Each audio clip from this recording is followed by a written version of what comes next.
So, the Yamaha R6, this is my 2007 model, currently has 19,500 miles. This is Yamaha's best 600cc ever on everything except fuel economy. This drinks fuel. I can do about 100 miles before a fuel light comes on. So mine is a stock model. The only thing that's really changed is double bubble. So exhaust I want to change, but I quite like the way the stock sounds, to be honest. It's got a nice natural grr to it. So a couple of things. I did just clean this, but I have just ripped it down some country roads, so it is getting dirty again already. Also, I'm aware I'm missing an indicator cover. I'm getting new indicators. Okay, so let's dive into this review of the R6. So I've had my R6 for about 3 weeks to a month. I've ridden it through floods, sun, rain. When I say floods, I mean it was like shin high. So I now wear these big boots because I have like the ankle high ones and water came up and flooded inside. It was horrible. So I've rode this bike through so many conditions, and I think I can finally have an opinion on how good the vehicle is for... I use it for commuting every day. I go about 40 miles to and from work in total every day, except Saturday and Sunday. So I feel like I'm entitled to an opinion here. So first things first, let's talk about the power of the 600.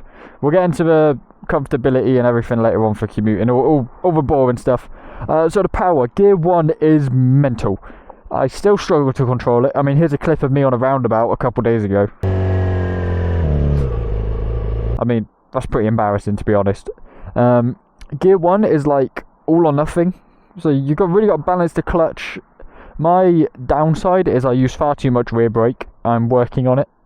It's very different riding a 600cc Super Sport, and I got used to riding an MT-07, so I shouldn't have got the MT. Should have stuck to my sport bikes. I lost all my skill. Oh look, my little hats are still wet. Oh no, stay up. It looks cooler. So yeah, gear 1 is amazing, and you know, all of the gears are amazing. Okay, I've made this point in a couple videos, but once you get above 12,000 RPM, the bike turns into the screamer, and it just flies. It will just go for it, which is incredible. But it even does it in gear 6 if I'm cruising on the motorway and I need more power. To pull the throttle back, it's all there. This has all the power you will ever need for the road. And by the way, don't worry, this video will be split into 2 sections. We've always done it like this for 6 years. Every time we get a new bike, we come to this exact spot, we walk around it, we take it for a ride down the same roads, we do a ride and review. So there is a review video, there will be timestamps, feel free to skip if you want to watch the bike riding. We're just going to test the exhaust in a minute, give it a couple of revs. But yeah, cool. So, I also a new mod I have, not new, but a mod I didn't mention was the plate hold is different. It's an R&G one. So since I have the 2007 model, these are estimated to have between 127 and 103 horsepower, with less torque than an MT-07 and an MT-09. So it has more top end, worse bottom end, so still worth having completely. So coming over to the dash, if we look down here and see what we've got on the dash, you've got my neutral light illuminated. You have different sides for indicators, which I think is quite nice. You got your high beam and low beam. That will come on, but I haven't started the engine, so it wouldn't. Also, something I didn't expect, hazards. The bike does have hazards on. I mean, my indicator's like integrated down here, which is quite cool that they have hazards. I love that. And then you got your speedo there, and then you got your 2 buttons, select and reset. This bike is very minimal on technology, so you have 2 sensors up here. You have air temperature sensor and engine temperature sensor. You have to press both to switch between them, I'm sure. If I can get my fingers on it. Come on. No, I can't do it. Okay, it's a bit hard in gloves. Anyway, so the different things you have here is trip A, trip B, odometer, and you have a track timer as well. So if you really want to see how quick you can get to work every morning, you can really time it. So I suppose the next thing to do is start her up. So also this I love. There's like a daylight light right in the middle. Now if I stand back a touch, look at that. I should have straightened the wheel for that shot. Anyway, let's get started up. So they start quite nicely as well. There you go. I mean, mine is coming up. How far away was 2007? It's 2024. So that's 3, take 20, 17 years old, if I did maths. This is a 17-year-old motorbike, and it still starts on the dot better than a 1-year-old Chinese. I'm just going to turn the handlebars because the vibrations are very aggressive on this, and I'm not having my bike fall in this video. I do not want my bike to fall ever, to be fair. So I do these videos out here because there is nobody around. Okay, there is not a soul that can hear me right now, and this is a stock bike, so... And, couple of disclaimers. I warmed the bike up. The bike is warm. So, engine temperature is currently at 83, so I am allowed to rev it, okay? It is warm. There you go. So that is pretty much it. That is the bike. I have RNG crash sliders too, which is cool. So this is my R6. Now, next section I want to talk about quick. I do have a little bit of damage there. That wasn't from me, it's from previous owner. Somebody crashed this one day. Sorry, somebody dropped this one day, I should say. So there's a couple of mods that I personally want to do to this bike. First things first, I'm doing away with these in-panel indicators. I think they're just too dangerous. I'm going to get some nice smoked LED ones coming out the front and back. I feel like it's much nicer than whatever is going on here. Because if you're like a car, I mean, let me show you. Let me turn it on and put the hazards on, and I'll come stand over here in the road. Look, you can barely see it. Okay, like that is not very well illuminated. So we're going for LED indicators, and I need some exhaust recommendations, guys, because I would like an exhaust that comes out a similar length, and I wouldn't mind a cat delete, but I also don't want it to sound like stupidly obnoxious. I would like it to sound nice and happy. I don't think happy is the right word. Nice and you know. Cool, so a few other mods I want to do. You can see the fan in there. It looks like one of my PC fans. That's really funny to me. I want a phone holder. My quad lock one doesn't fit in here because of this thing. The hole's not big enough. Can't even get my finger in there. Woo! So gonna need to get a new quad lock for that. But I mean, in terms of mods, there's not really much else to do on this bike, to be fair, because it's quite good. I would like better grips. These I feel like are just a little bit cheap. Oh, maybe better bar ends. I don't know. There's so much you can do to these bikes because they're so old. There's so many parts out there. So if you guys have any suggestions as to what we could change, let me know. Flip and dip plate, not doing it. Okay, guys. So this is when we move on to the ride and review part. So you know, welcome to the video. If you're just starting on this point and you only want to see it moving, hello. Right. So. I'm not going to give you guys a tutorial on how to ride. Obviously you shift down into gear 1, slowly let the clutch up, but this bike is so powerful you don't need any throttle to move. I mean, I'm going to do this completely throttleless. I'm not going to use throttle. I am now on a blind corner. I'm going to use throttle.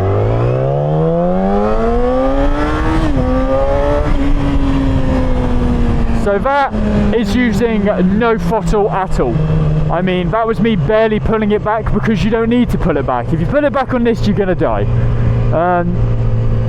I mean, we've got quite a nice little straight here. So let me shift down into gear 1. We'll pull it back up to 60 because I have to be legal.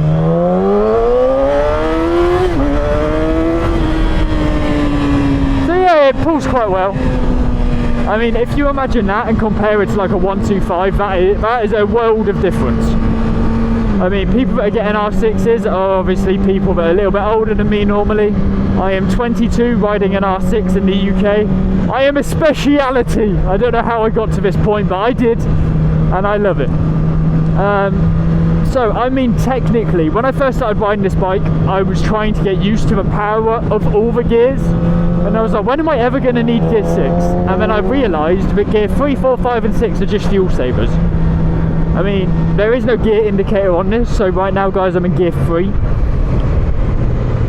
This corner scares the shit out of me. I mean, look, let's go. I'm in gear 6 now, yeah. And it still pulls. 5, 4, 3, 2. And if you, I would click down into 1, but I don't feel like doing a woo! A little bit of a skid everywhere. Right, let's keep the speed up a bit. I know we got a 20 zone coming up, so I'm going to skip until after that.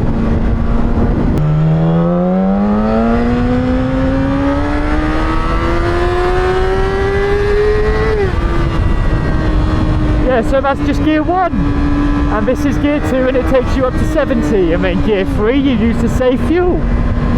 That is the bike. It is essentially an automatic everywhere but the motorway. So in terms of riding position, the bike is very, very aggressive. It has you hands down in the cockpit, elbows bent, arse back. You know, you are a premium sport bike rider position. Let's stay on the 60s. We won't go anywhere else. Yeah, so riding position extremely aggressive. It's asking you to lean down, and the tank has these nice little like indents here, which is where your elbows go when you lean down. So if I sit right back on the seat and I lean down, my arms fit perfectly in, and I can come up and down quite easily and comfortably, to be fair, with a nice chunk of back pain afterwards. For context, I am 6'2". Whee! These are all the roads that we used to ride like 5-6 years ago. I kind of miss doing videos down here. These are just amazing roads. I mean, look at the day today. This is lovely. Oh, there's a walker.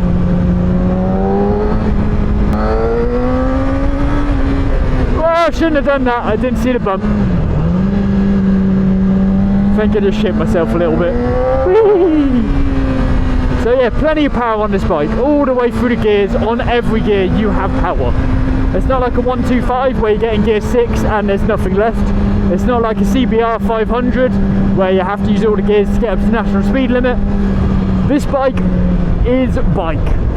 Like, this is enough bike for everything you'd want in the UK. It kind of makes me think I don't ever need 1,000, because I feel like 1,000 would just like double kill me. Because then it's got double the torque figures nearly. That was a bit rough on the clutch, sorry. No keyboard warriors, please. So with 1000cc, where it's got like nearly double the torque, 180 horsepower, I don't think I'm ever going to need it. Because I've never got to the point on the R6 so far, I mean I've only had it a month, where I'm sat here pushing it and I was like, oh, I need more power. I'm only going 160, which by the way, I don't know what the actual top speed of the R6 is, because there's so many different sources out there that say different. Some people claim it gets up to 175, some say 180, some say 160. But if you guys ask me my top speed, I will say, oh shit, oh shit, oh shit, literally. If you guys ask me my top speed, I will say 70. No, I'm joking. My estimate, to be fair, for this bike is I have no idea, because I've never ever used the whole thing. And I've never had a bike that has so much magnitude as this. I mean, last year I thought the MT-07 was fast, and then I sat on the R6. And for once, I mean, I haven't had this feeling since I got the 125 when I was 17. I was afraid to use the throttle because this just feels like an untamed thing that just wants death. It's, oh god, I was a really high gear. That was unnecessary. But you see, that's what I mean. I mean, you don't need all of the gears. We'll just go this way. There you go, let's stop here on the gravel. We occasionally stop on a place like this sometimes too. Bump, bump, bump, bump, bump, bump, bump, bump, bump. Don't drop, don't drop, don't drop, don't drop, don't drop. Don't drop, don't drop, don't drop, don't drop, don't drop, don't drop. There you go, now we'll just hop off quick and I'll show you the headlights, because I never did that. This bike does also run quite hot as well, so if you do have an R6 and you run it on the motorway, it'll idle about 70. I mean, I've got halogens, so you can't see anything.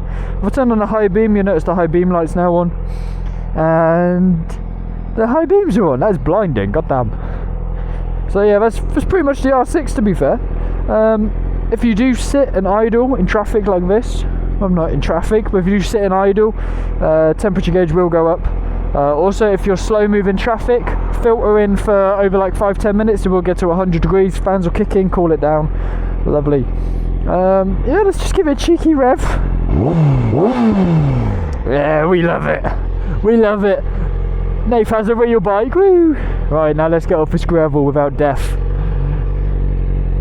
See, I mean, I don't even use much throttle now to move off, just a tiny bit. Just because... Oh!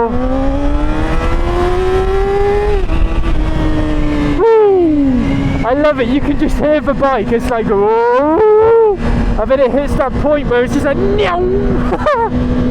I love it.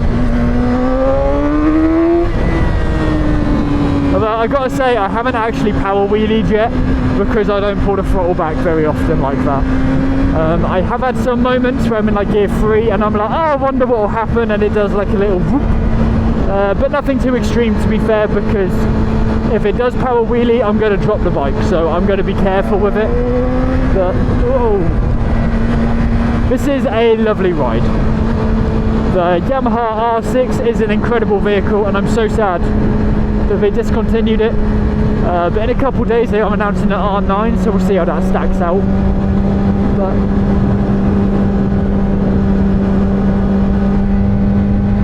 the R9 will just be an MT09 on a sport bike frame, let's be honest. So, in conclusion, is the R6 the unrivaled king of Yamaha still?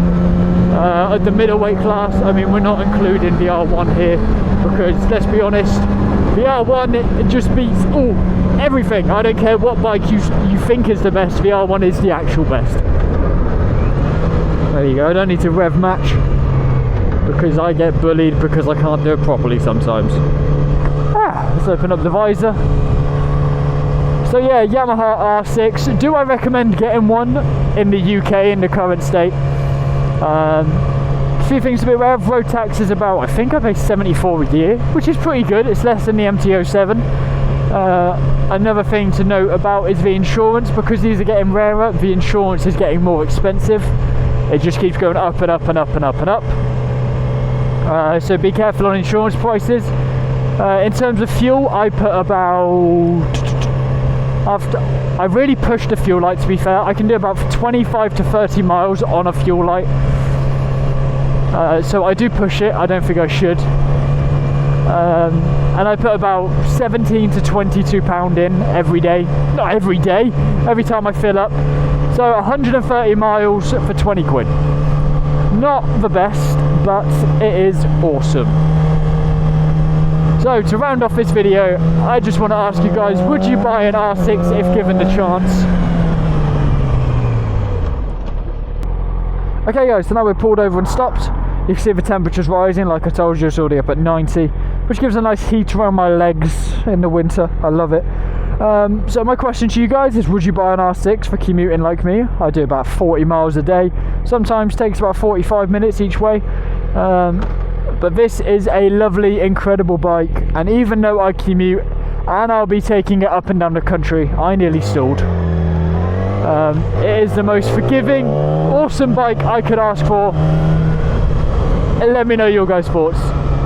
If you did enjoy this video, please leave a like and please do subscribe, as it helps my channel out a lot. And I will see you all in the next video. Subscribe if you like the R6.